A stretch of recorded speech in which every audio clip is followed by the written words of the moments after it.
शहदादकोट में Sindh United party पारां शाह अब्दुल लतीफ़ भिटाई जो ॾियारो मल्हाए ख़ैर ख़िराज पेश कयो वियो। मक़ामी टाउन हॉल ऑडिटोरियम में शाह अब्दुल लतीफ़ भिटाई जो ॾियारे जे हवाले सां रखियल तक़रीब में शहर जे सरकारी तोड़े ख़ानगी स्कूलनि जे शागिर्दनि, शागिर्दियाणियुनि, उस्तादनि, इल्मी अदबी शख़्सियतनि समेत सियासी समाजी अॻवाननि वॾे अघ में शिरकत कई। तक़रीब में शागिर्दनि शाह अब्दुल लतीफ़ भिटाई जी शाइरी ऐं संदसि ज़िंदगी ते मक़ाला पेश कंदे भिटाई खे दुनिया जो वॾे में वॾो शाइर करार ॾिनो। शागिर्दनि में मुक़ररनि पंहिंजे ख़िताब में संदसि लाफ़ानी ज़िंदगी ते पिणु रोशनी विधी। तक़रीब खे SUP जे मरकज़ी नायब सदर जगदेश आहूजा, ज़िलई अॻवान हमल ख़ुश्क, पीर बख़्श भट्टी, अलादाद ख़ुश्क, ख़ुदा बख़्श सुमरो मेन प्राइमरी स्कूल जे हेडमास्टर आफ्ताब भट्टी ऐं ॿियनि ख़िताब कंदे चयो त शाह अब्दुल लतीफ़ भिटाई आफ़ाक़ी शाइर आहे, जंहिं पंहिंजी शाइरी में आलम इंसानियत सां प्यार ऐं पंहिंजी धरती सां मुहबत जो दर्स ॾिनो आहे।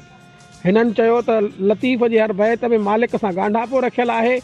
मुक़ररनि जो चवणु हो त लतीफ़ सरकार पंहिंजे शहर में मोहबत, हिमत ऐं पंहिंजी धरती सां सचाई जो पिणु दर्स ॾिनो आहे। मुक़ररनि चयो त लतीफ़ जे हर बैत हक़ ऐं सच जी गवाही आहे। तक़रीब में निजी स्कूल जे शागिर्दनि लतीफ़ जे 30 सुरनि बाबति इस्लाही ख़ाका पेश कंदे संदसि हर सूरत जी अभ्यास पिणु पेश कयो।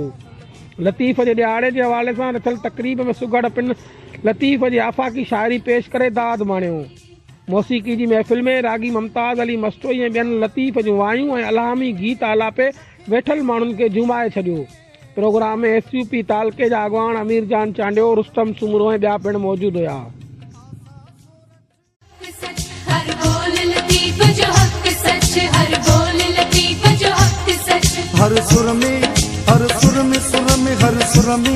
हर सुर में समायल